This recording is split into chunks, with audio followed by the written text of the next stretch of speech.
Good morning. My name is Rachel Nyffeler, and I teach math here at Lone Star College Online. First of all, I want to thank you for attending this presentation. Before we get started, I want to share just a little bit about my background and why this topic is so important to me. I've been teaching mathematics in higher ed for about 25 years, and believe it or not, I've been teaching online for almost 20 years. When I returned to school in 2011, my doctoral research focused on the use of classroom capture software in the online environment. So teaching online is something that's very near and dear to my heart. And in fall of 2022, I was chosen as one of the 40 founding faculty to open LSE Online. Today's presentation is titled Keeping Integrity in the Online Environment. For today's presentation, first thing I want to talk about is what changes have occurred. So why are we having this conversation here today? The second thing, what's important when you're testing online, and what are some of the best practices? And last, I'm going to share some of my personal experiences with you. So what led us to having this conversation today? Yes, it's another thing that we can blame on COVID. Because of COVID and other factors, we have transitioned away from in-person testing at testing centers. So we saw a huge surge towards online learning, and most all campuses, their testing centers shut down. Even though our campuses eventually reopened, our testing centers didn't in the same capacity as they were open pre-COVID. The testing centers are now, they have limited and restricted use. They're mainly for placement exams and accommodations. And we faculty were told that we could no longer require online students to take exams in person at the testing centers. In fact, we were told that it was no longer allowed. The biggest reason we're here today is to discuss the advances in technology that we as educators need to be aware of. So moving forward. What is cheating? What does it mean to cheat? Cheating is defined in many, many ways. With respect to education and testing, I think George Cizik gave a great definition at the 2012 annual meeting of AERA.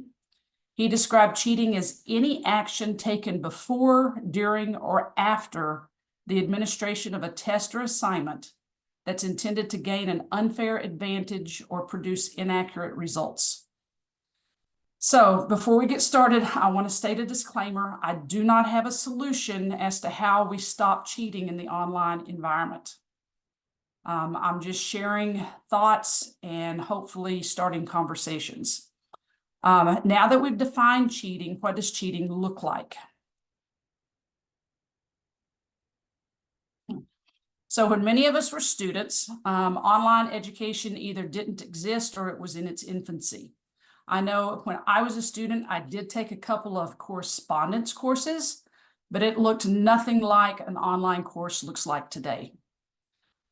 Cheating back in a traditional face-to-face classroom looked a lot like some of these images that you're seeing.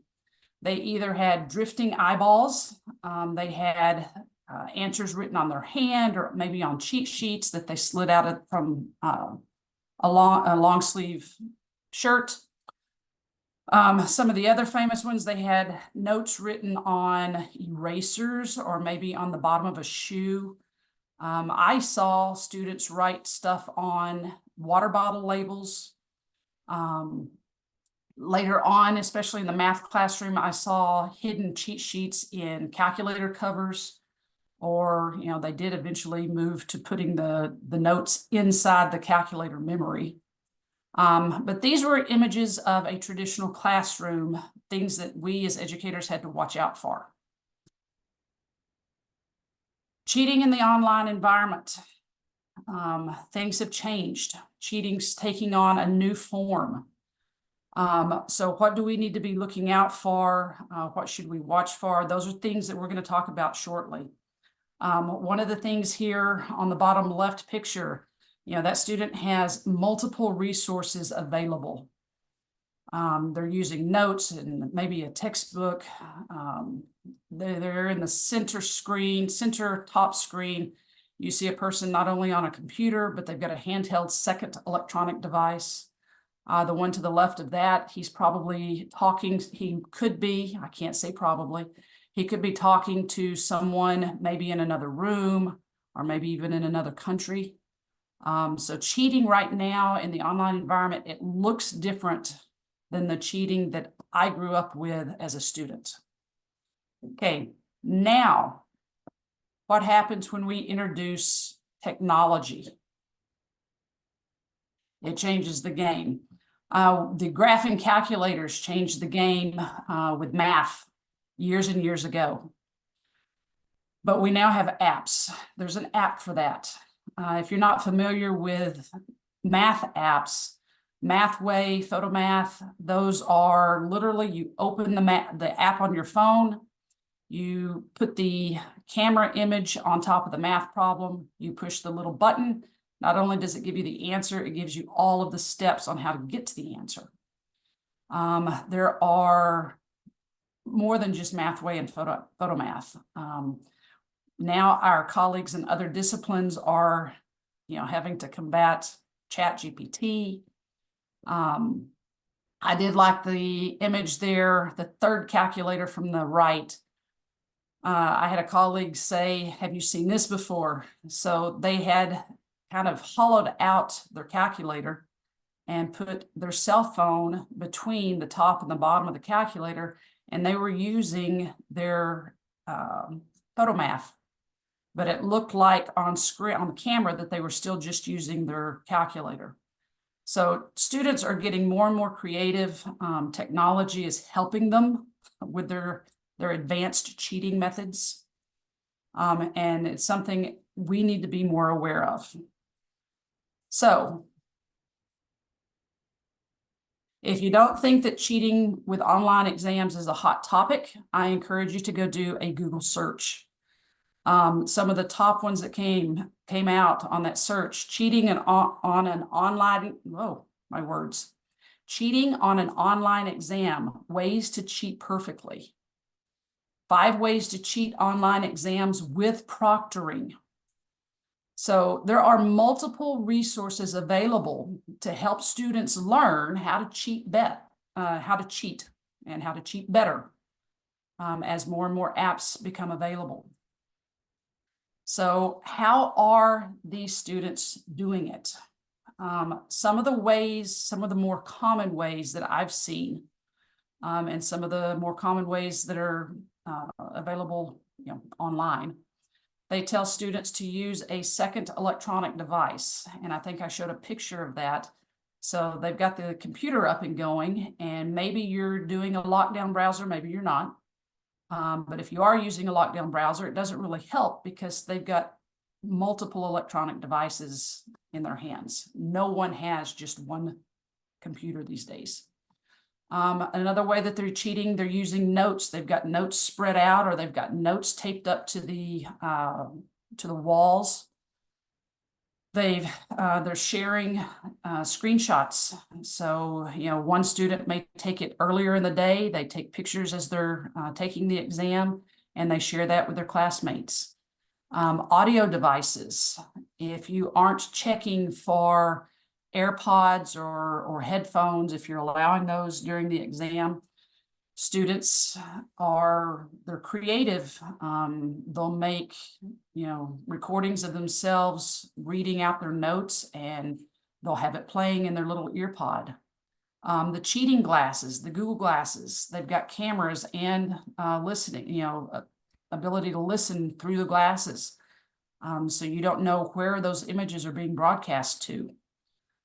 Some students I've seen will fidget with their webcam, and then all of a sudden they don't move much. So they've got apps that are freezing their camera. I've had students, especially lately, they called it buying extra time. So they'll send me an email that their internet went out, and so they're not able to reconnect. they, burn 20, 30 minutes and study some more, and then they log back in. So now they've bought themselves an extra, hour or so between login sessions. These next few, impersonation, there's an article I'm going to show you in just a minute. So how do you know that Johnny is taking Johnny's test? There could be another person in another room. And like I said, I've got Ring cameras in my house, and those Ring cameras will zoom in really, really close with a really clear image. And so you've got a Ring camera behind you and you're letting someone in another room see that image. They're working the test and they're telling you in your AirPod, what to write down and what answer to type in the computer. Or hiring an outside individual or service to actually just take the test for you. And our next one, that is exactly what happened here on the right. So a staff member in the Florida college, this article came out in Inside Higher Ed a couple of weeks ago. So a staff member posed as a student and hired a cheating firm to take an exam using a remote proctoring software called HonorLock. After confirming her identity to HonorLock, the firm started to remotely control her computer. The fake student did receive an A on the exam, but the payment didn't process because a college credit card was used. There was a hold on it. So as soon as the payment didn't go through, threats of blackmail started. So the firm was threatening to contact the professor and saying that they would make sure that that student was disqualified from the school, on and on. So there's even ways around proctoring services is my point that I'm trying to make. Here on the left, you'll see there are numerous contract cheating services that literally they advertise the ability to bypass Proctor software. So here on the left, it says, we have experts with PhDs who can enroll in online courses on your behalf. You can have a professional to take your online exam to receive higher grades. So I think in the article on the right, it said that according to a Wiley survey in 2021, 77% of professors believe that students were more likely to cheat online than in person. So if we feel that, they're cheating online, what are we going to do about it? Okay, so challenges of testing online. What are some of the challenges faced by instructors when we administer exams to online students?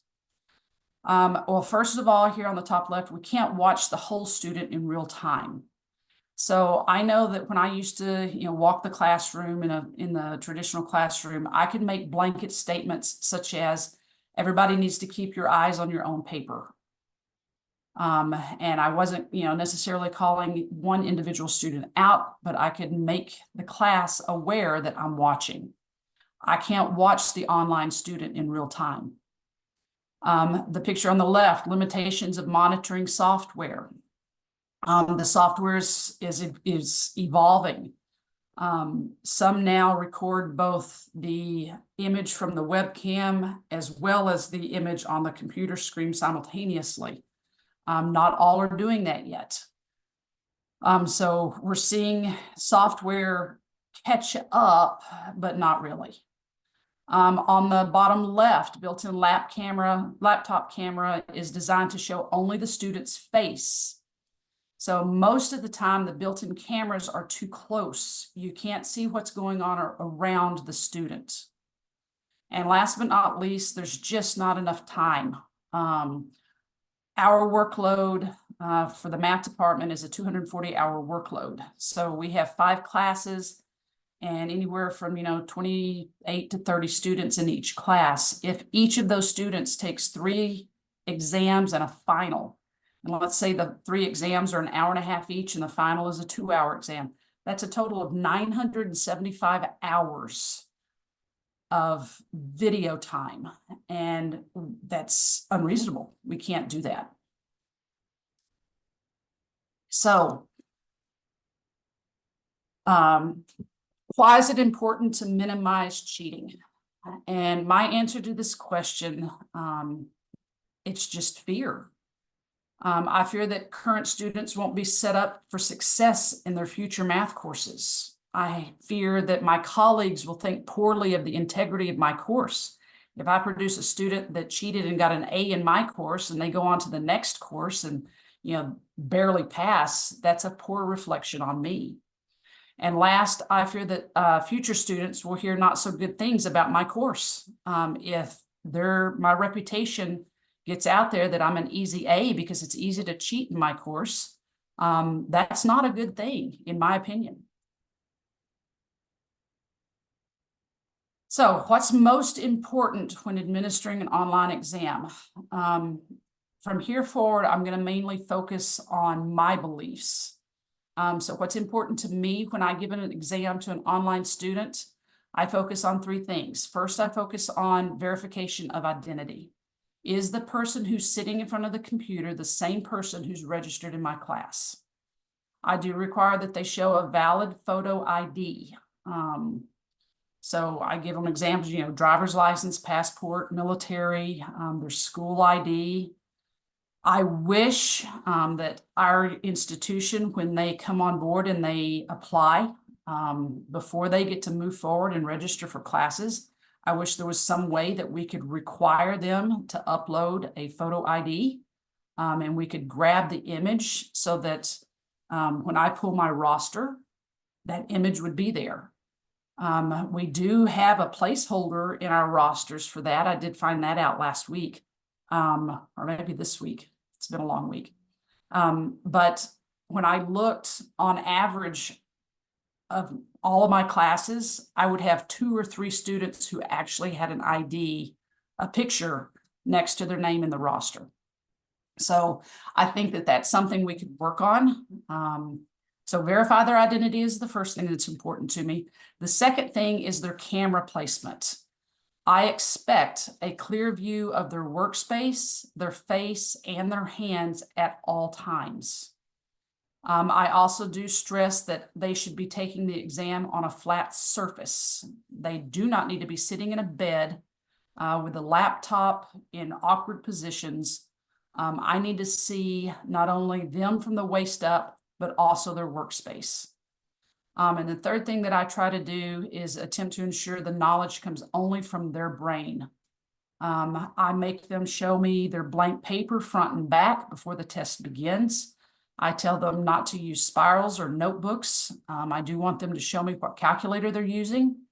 I stress that there's no earpods, AirPods, headphones, hats, hoodies, sunglasses. None of those things should be visible in the camera. All right.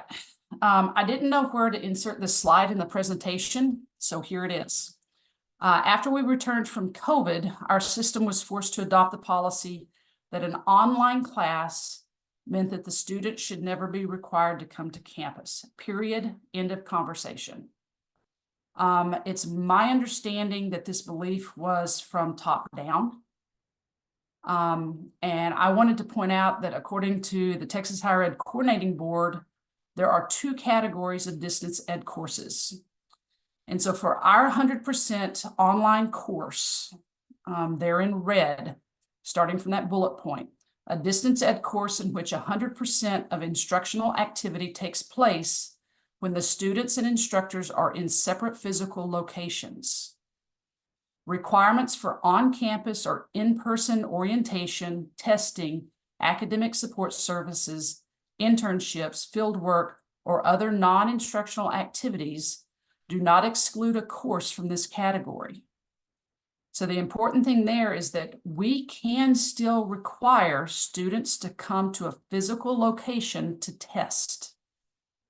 And as a member of the Lone Star College math curriculum team, I want to point out that we, as a curriculum team, continue to request the ability to require in-person testing for certain online courses.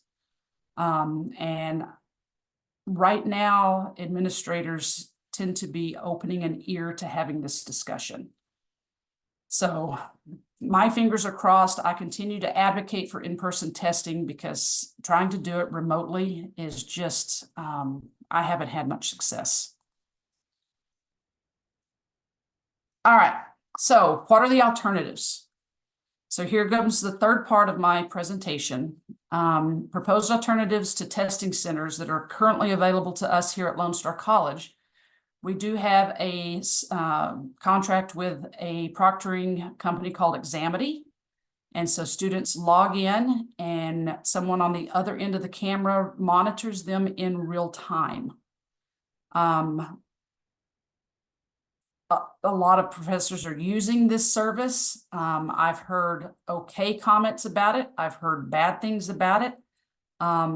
Cheating's going to happen. I personally use Respondus Lockdown Browser with Respondus Monitor. And so from here forward, these are my personal experiences with it. It's not 100% foolproof. I have students that are cheating that I know they're cheating, but there's plausible deniability that I just can't catch them. So here we go. What do I do? So I have, I try to lay it out as clearly as I can. And I'm looking for, okay.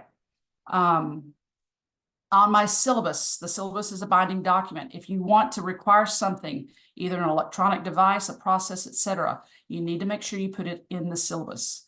So I make sure on my technology requirements that I say they have to have the computer with webcam and microphone, and they have to have a USB webcam if their computer webcam does not provide sufficient image for exams. I tell them on their grade determination, you will be proctored for the entire duration of each exam.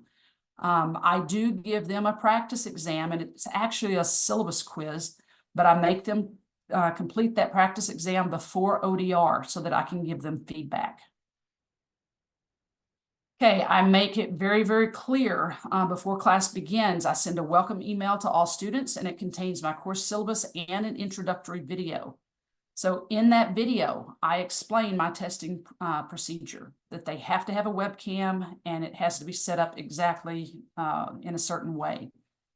I also in the video go over all of the technologies and you know, the webcam and the head. Anyway, I go over what's expected in the class. I'm keeping an eye on time, so I'm going to kind of go through quickly so I can still do questions and answers.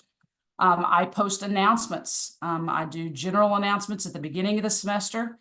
And I also, throughout, you know, before each exam, I tell them exactly what's expected. I give little announcements on academic integrity and that I will proceed if I think there's cheating going on.